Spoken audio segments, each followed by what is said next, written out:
Today on the Topping Show, Vivek says that healthcare is a critical frontier for the Department of Government Efficiency. California takes more than 19 days to count only 40% of the votes. The Simpsons voice actor of Milhouse is retiring from the show. Comcast to spin off MSNBC. And Hyundai and Kia to recall about 200,000 of their EVs. All of that and much, much more on the Topping Show.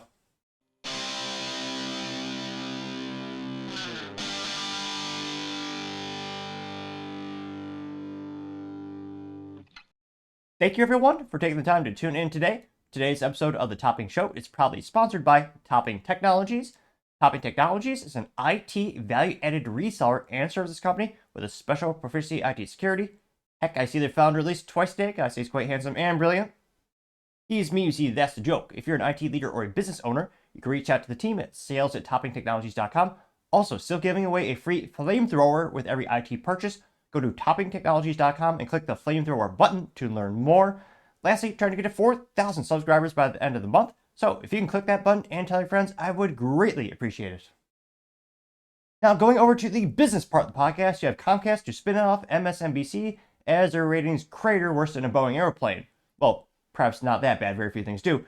Now, this comes to us thanks to NPR, which I was about to say somehow still in business. I should clarify, somehow still stealing our tax dollars. Now, specifically, there's a writer over there by the name of David Fork and Scott Simon who are responsible for this article, in which they say, quote, Comcast plans to spin off its cable networks. What's next for MSNBC?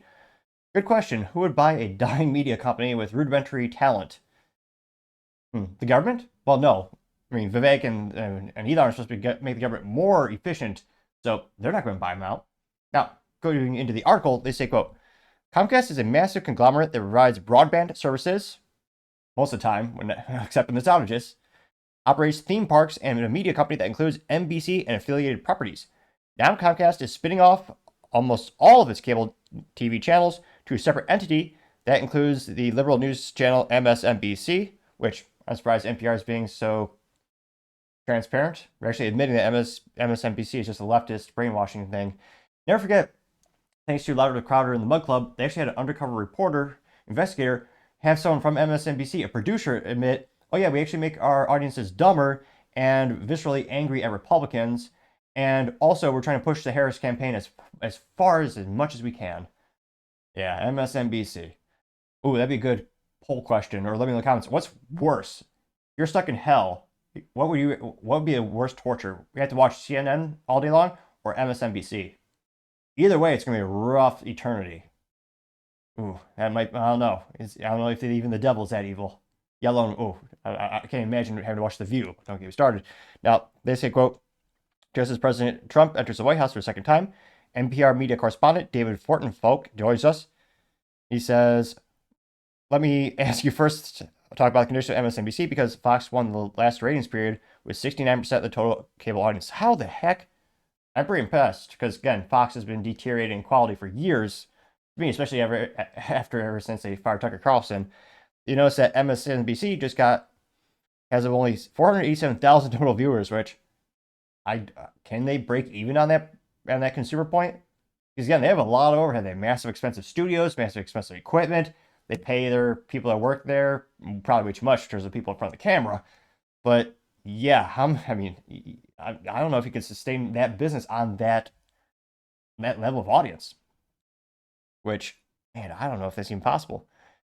Now, they continue saying this is a conversation between Simon and Falkenfluk, which I'm not purposely trying to butcher his name. It may very well be how you pronounce it.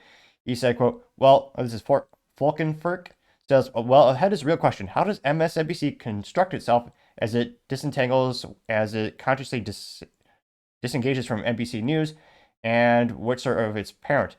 Will they move to a greater focus on reporting as the Trump administration comes in for a second bite at the apple? And as the news pace quickens, will they be able to work out a deal and say, let's keep it as is, we've done, and work out contracts to sustain continued reporting from former colleagues or NBC? Or will they continue to go, look, our opinion is our strength? It's not. It's what people look for in us. It's not. It's what we need to offer.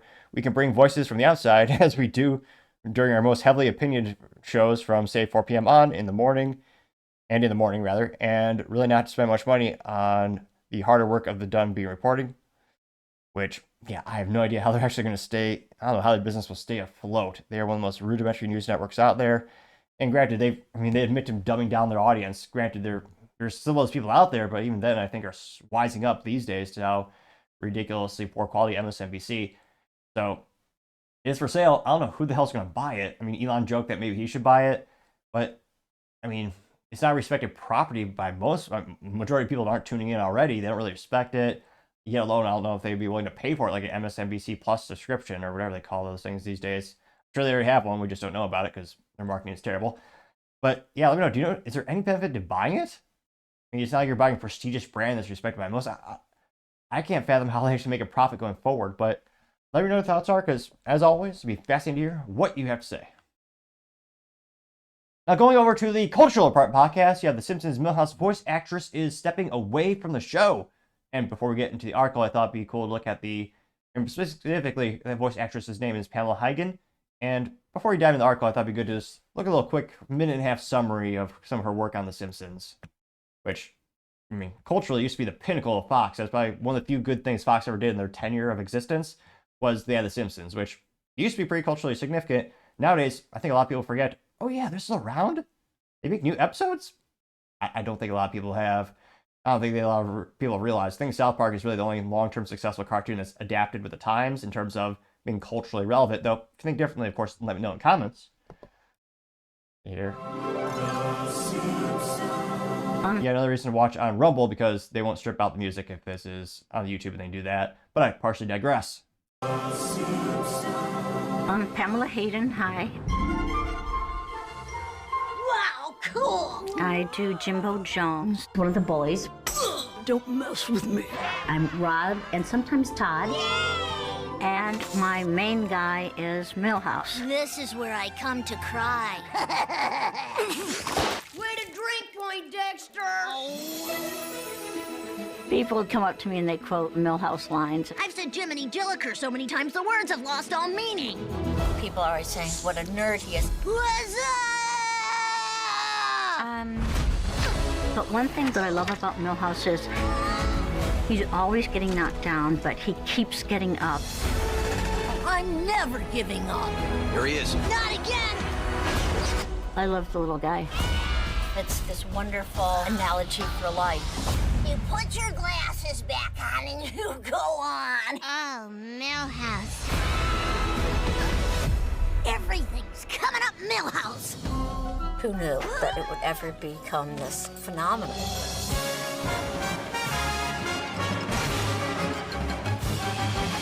It's the greatest job in the world.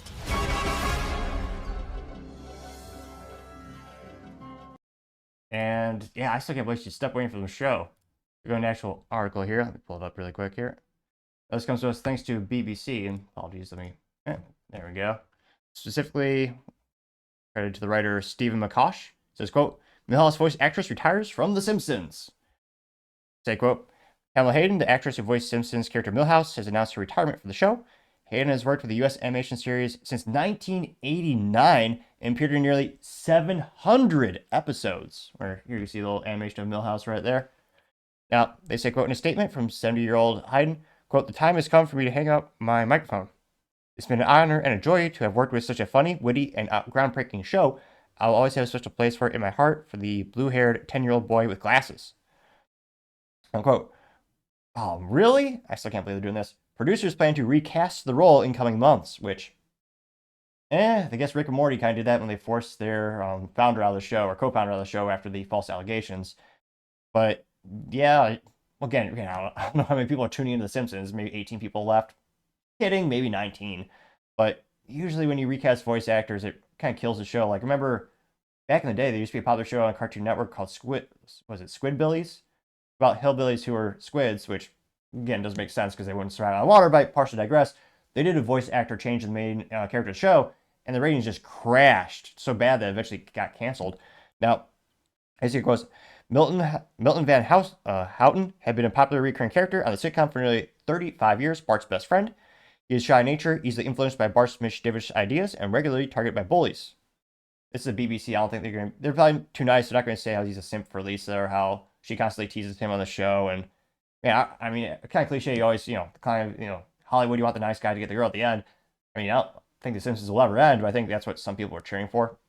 Now, they say that, quote, Milhouse is not the only character played by Hayden. She also, again, Ned Flanders' sons and Jimbo, one of the bullies, as well as Lisa's friend Janie and Chief Wiggum's wife Sarah. I didn't know this. I didn't know she did Chief Wiggum's wife too. And he said, but the popular Milhouse character was her most popular one. Now, she also says, again, she always repeats what they just said there, but as I said, it was one of the most culturally relevant, iconic cartoons for, a decade or two before, to me, it kind of fell off, after maybe the mid-2000s era. They had that Simpsons movie, which is a big deal way back in the day. But, yeah, culturally speaking, I think they just kept falling out of favor. You got a lot of competition, and it's just one of those things where you don't have characters evolve or grow throughout the series, or you don't have time passing throughout the series, unless you're really creative. And to me, I just didn't think they were stuck with being culturally relevant. It's sad to see a voice actress stepping down after all this time. And I'm sure they'll get someone who's, I don't know if they're going to, usually it goes two ways. One, they try to find someone who's extremely close to the original voice actor or actress in this case.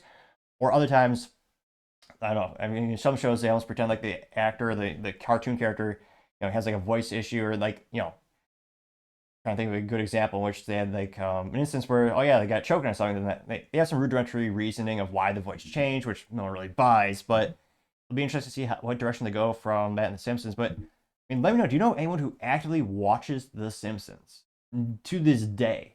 I mean, again, it was one of those things where back in the day, back in my childhood, everyone tuned in to watch The Simpsons. It'd be the talk of the schoolyard. But again, The Simpsons they really only go culturally viral these days when they quote-unquote predict something, or The Simpsons did it, goes viral. And some people find a local parallel to what happened to the show decades ago. It's sad to see kind of an iconic cartoon. We'll see if it devolves even more with the new voice actress. But do you think it would take away from the quality of the show? I mean, what are your thoughts on replacing voice actors throughout the series? I mean, let me know your thoughts are, because as always, be fascinating to hear what you have to say. Now, going over to the political part podcast, you have Vivek saying that healthcare is a critical frontier for DOGE, aka the Department of Government Efficiencies. This comes to us thanks to Vivek's ex-Twitter profile, where he says, quote, healthcare is a critical frontier for DOGE. I met with Marty Macri, Mahim's Oz, and other incoming health appointees last week. It's clear that they're serious about reducing cost, and they understand innovation is a key part of the solution, not the problem. I left impressed with the team, hashtag Robert F. Kennedy Jr. in his building. I don't say that lightly, unquote. They got 1.5 million views as well as 38,000 likes, which, yes, I agree. That's one of the biggest line items. And it's also one of the biggest causes of bankruptcies in the United States for individuals. And, well, second to only perhaps, well, I was about to say student loans, but they lobbied, so you actually cannot get rid of student loans in bankruptcy. It's very unique in that regard. But with healthcare, when it comes to bankruptcies, it's the number one cause of citizens in the United States. It's detrimental. Sometimes the procedures and the cost is more bloated than the federal government in and of itself with its ineptitudes. And I can't but think, let me know in the comments, every time in the rare instances where I go to a doctor's office, they have like 3 or 4 people sitting doing nothing in the receptionist area. Don't get me wrong, many of them are nice. Some are a little sassy. Some of them are rude. They're human after all. But I mean, some of them, you just sit there and they're literally on their cell phones playing video games or looking at the Facebook. They're not actually working. They're just occupying space. And kind of hilariously ironic, most of them are not the pinnacle or face of health that you would think they would be, considering they work in a healthcare job, but I only partially digress. And again, all those jobs add up to the cost. And it's one of the ridiculous reasons why just showing up to see your doctor costs like $200 in some cases. It's ridiculous. And it'll be interesting to see if they actually dive into the intricacies and maybe decipher and get rid of all the overlapping and how the insurance companies play the game. It's just ridiculous. Now, again, it went pretty well. I got 1.5 million views and 38,000 likes. Now, going to top comments here, you have someone by the name of My Inner Pundit saying, quote, opinion, disassociated or disappointed in Dr. Oz and the Surgeon General picks. Where's Dr. Ladapo or Carson? Which, yeah, what happened to Ben Carson? Here's maybe they'll come back to the forefront. I haven't seen him in a little while. Let's see here. That got 2,000 likes. Going down more and more, you have, let's see, Mary. I'm trying to pull this up on the screen here. Can I see that comment here? Let's see. Mary Uhart says, we don't like healthcare picks who approve of Fauci vaccines, masks, or any other medical depopulation propaganda. They got 1.2 thousand likes and probably got this video taken down from the YouTube. Again, watch on Rumble or Apple Podcasts, or Spotify for pure uncensored goodness. Mary Tally Bowden says, we're not impressed, getting 1.4 thousand likes. A lot of pushback for Vivek in this time. Let's see here. AR says, Oz supported trans surgery for kids openly, and on a show, Surgeon General Choice was an aggressive, open vaccine pusher, despite mountains of data. Contrary, sorry, but two choices are hard no's from Maha, also known as Make America Healthy Again. This is a unique party. We need both to withdraw. I got 892 likes. Got Marty Nelson says, what is bothering us? Or sorry, is RFK Jr. is so vocal about vaccines, yet these appointees push them hard during the pandemic? What is the reasoning? We want to know. That's not what we voted for. Getting 787 likes. I was going to say, this might be a rare ratio for Vivek. Let's see here. Declaration of Meme says, my kind of healthcare research. It's Tech and Science article from 2017 saying macho men are ruining science by volunteering for pain studies to show how strong they are. Getting 256 likes. Scrolling down more and more. Let's see. A lot of people talking about vaccine mandates, how they should be sued into oblivion, how any government official that pushed it should be fired. Tech Mojo says Surgeon General appointee has a lot of questions that need to be answered, getting 620 likes. Scott Patrick says I paid $200 a month for healthcare in 2012. Now my plan is $1,250 per month with a $5K deductible. How do we get that fixed? If I was in poor health or illegal, I wouldn't have to pay shit. True. Getting 365 likes. Yeah, it is fascinating how you have more benefits coming here illegally than actually being a hardworking taxpayer these days. Which begs the question, why the hell do people still pay taxes? It's fascinating to see how little we get these days if you are net contributor society. Tina Mason says, we don't want Oz. He is everything we voted against for. Ask Ron getting 704 likes. Yeah, is it really Dr. Oz? Why the hell do they ask that guy? He's the guy, what was it? Oh, yeah, I always forget that's his real name, Mehmet. How did I forget that? But yeah, why would they tried running him, what was it, in Pennsylvania in 2020? Like, he didn't live in the state, and he was just so unpopular he lost. I mean, it's just, yeah, remember Trump was pushing for him to get, was it senator in 2020? But yeah, Mehmet Oz is a life track record of pushing transition for kids. Like, I don't know any Republican who supports Dr. Oz. Like, even the people who almost support nearly everything Trump endorses and does, even they are hesitant to endorse Oz. And let's see here. Southern Bell says you also need to look into Obamacare, and you'll find out it has to make someone very rich, getting 36 likes.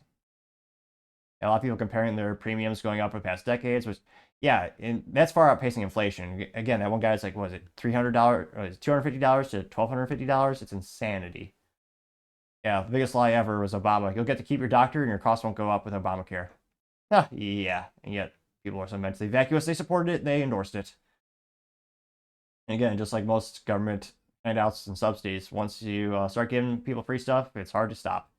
Why, when Republicans were in power, when Trump was in office the first time, again, they had the House and Senate, none of them actually tried to get rid of Obamacare, or also known as the Affordable Health Care Act. None of them pushed for it. They had votes, they could have done it. And there are even some reports of some leagues saying, oh yeah, we can't do that, we need that to campaign on. So I'm so skeptical when Republicans get in power. We'll see how much real changes really come this time. I mean, hopefully, a pretty big Second Amendment advocate. Hopefully they repeal the 1934 National Firearms Act, also known as the NFA, or 1934. It means you have to pay for your God-given right. It's a $200 tax stamp for things like short-barreled rifles, short-barreled shotguns, suppressors, machine guns, destructive devices, and they treat it like a criminal, requiring additional photos as well as fingerprints and paperwork. Thank God inflation helped in that one instance, because that was $200 in 1934. It'd be about $5,000 now for that tax stamp, on top of the extortion tax of sales tax. Ridiculous. For your God-given right shouldn't be taxed at all, but I partially digress. That's why, again, they're saying they need to push for a lot of changes. We'll see how many they really do. Again, appointing RFK Jr. was a huge thing in and of itself. Where Trump would say, huge, no one appointed him except me. He talked to the other campaign. They talked to Kamala, but she was so mentally vacuous, she said no. But in all seriousness, we'll see how much gets done on the healthcare front. I mean, I think everyone can agree it's ridiculously bloated and expensive. And I think Obama actually did advocate for the law to actually have price transparency, yet it was never actually enforced by Biden. And I think hospitals should be like a McDonald's. You should have the prices right in there, right on the billboard, or right on the menu when you go to a doctor. Yes, there are going to be compilations when you things like surgery stuff can come up, don't get me wrong. I understand why there might be variations in price, But yeah, the lack of price transparency is extremely frustrating. I usually like to treat it like bidding for a used car, where you get your best quote from like the top 3 providers, which is ridiculous, but you gotta do what you gotta do. And let me know. It looks like Vivek got pretty ratioed pretty hard in this case. But let me know, how much real changes will it come to healthcare? Is it possible to reduce its cost? A lot of politicians will push back saying, "Oh, it's one of the base, parts of our GDP. It's like 20+%. It's huge." But partially because it's got bull crap in there, like extra jobs that don't need to be done, extra costs that don't need to be there. So I'm pretty, again, I hope this changes so that at the end of the day, it is more efficient and affordable for everyone. But let's just say I'm pretty skeptical. Let me know your thoughts are, because as always, it'd be fascinating to hear what you have to say. Other interesting political news, you have California. Well, looks like one of their counties, after 19 days, only counted 40% of the votes, which, yeah, quite an antithesis. It actually is 40% unaccounted for. Apologies.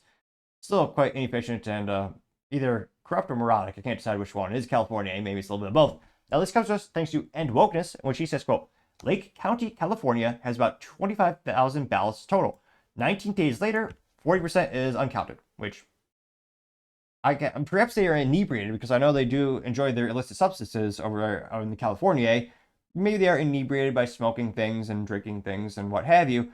Perhaps that may explain why it takes them so long to complete the most simplest of tasks, whereas the entire state of Florida counted all of their votes in a couple hours.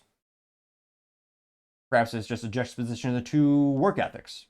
But in all seriousness, I think most people agree that is corruption. But yeah, 19 days later, you're just a little bit more than halfway done. After 19 days. Yeah, now zooming in on Lake County, they have the votes. You got 8,314 for Kamala Harris, 7,588 for Donald Trump. And it's went pretty well. I got 650,000 views and 7.7 thousand likes. One of the first comments coming from, well, a little biased, but I think this individual comment is quite handsome and brilliant. It's me, hashtag the Topping Show on X Twitter. I say, quote, cheating or corrupt? LOL, or is it both? Getting 2 likes. Arthur Eagleman says, quote, they're cheating, getting 451 likes. Paul Zupa says, quote, totally normal for a county that's incompetent and cheating, getting 128 likes. Cash Loren says, quote, that's crazy. There's no reasonable excuse for this, getting 27 likes. AKA says, that's insane, LOL, getting 96 likes. Livercat Media TM says, cheating takes time, getting 30 likes. Anti-woke memes, so good A+ marketing, you know exactly what their profile is all about. Again, anti-woke meme says, sounds like a recipe for fraud. You have a FedEx uniformed employee with a Photoshop of Hillary Clinton on the face. I'm sorry, that's visually disgusting. Should put a visual warning on the screen. But it says, just dropping off the rest of the ballots. Got 246 likes. Which, I should clarify, Hillary Clinton is a beautiful, intelligent woman, not at all corrupt, evil, or mentally vacuous, and has a disproportionate amount of people around her who committed suicide, about 28 people. I just want to, for the record, say she's absolutely not corrupt, and she's brilliant and articulate and all that kind of good stuff. Coincidentally, I want to mention that I am very happy and I plan to live a long life. Just coincidentally, I want to throw that out there. Now, scroll. I got, again, 246 likes. America AF says, WTF is going on, getting 133 likes. Dean Bell says, this is the way of the left, scam, lie, and cheat, getting 112 likes. Spitfire says, the perfect illustration of California corruption, getting 200 likes. Red Wave Press says, how are we still counting votes? Trump needs to require voter ID, in-person voting, and force states to finish within counting by midnight on election night, getting 302. So we get 303 likes, which, yeah, it is fascinating. Just a coincidence that of the 15 states that Kamala Harris won, 13 did not require voter ID. Sure, that's a coincidence, of course. Throwing down more and more. You also have Route 661 saying, until there are any consequences for cheating, it will continue, getting 20 likes, which, again, people on the right are, people with political power on the right are notorious for doing nothing and allowing the other side to just beat them up, which, yeah, a lot of rhinos as well. Sergeant Valdez says, just reinforce the argument for voting change and transparency, valid ID, ballot, and done, getting 37 likes. Modern Anti-Federalist says, this is unacceptable, transfer all voting to blockchain and is publicly audible and instantly tabulated, getting 14 likes. So, yeah. Oh, this is one of my favorite pictures. Marshall Heiner says, they're just trying to figure out how they can cheat their way out of this. There's a juxtaposition of county by county votes for, red versus blue. In 2020, most of California was blue. And in 2024, only the cities are blue, with a majority of California now red by a county level. as more and more people are voting for sanity in California. I only got 4 likes up for that infographic. I'll make it 5. I love infographics. I should get a little bit more love than that. Old school Eddie says, quote, "This takes incompetence to a new highlight." Getting 15 likes. So we'll see if they ever finish counting the votes in California. I'm pretty skeptical. But let me know, do you think there'll ever be accountability in that regard? I mean, it sure seems like if we're taking 19 plus days to count, well, I can't but think you're either corrupt or very inept. It is a private sector, or public sector rather. The private sector would be the antithesis. It's usually faster, more efficient, and cheaper. But let me know your thoughts are in the comments, because as always, be fascinated to hear what you have to say. Now going over to the business blunder of the day, you have Hyundai and Kia to recall about 200,000 of their EVs, which, spoiler, if you're not aware, they are actually the same company, Hyundai and Kia, very similar to how General Motors owns Chevrolet, Buick, Cadillac, and GMC. Now this comes to us thanks to Philippe Timocha, who's a writer at The Hill. They say, quote, "Hyundai and Kia to recall over 200,000 EVs over power issues."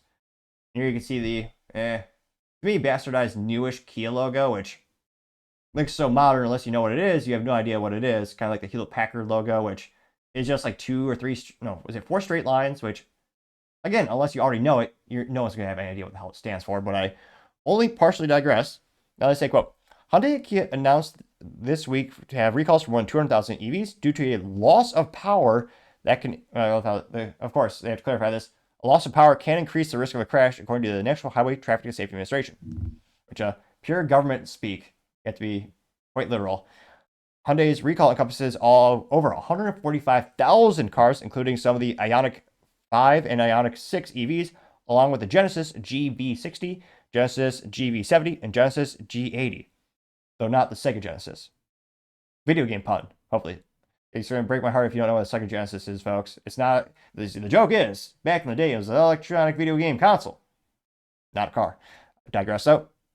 NHTSA said in a letter that the Integrated Charging Control Unit, aka the ICCU, may get damaged and stop charging the 12-volt battery, which can result in a loss of power for the vehicle.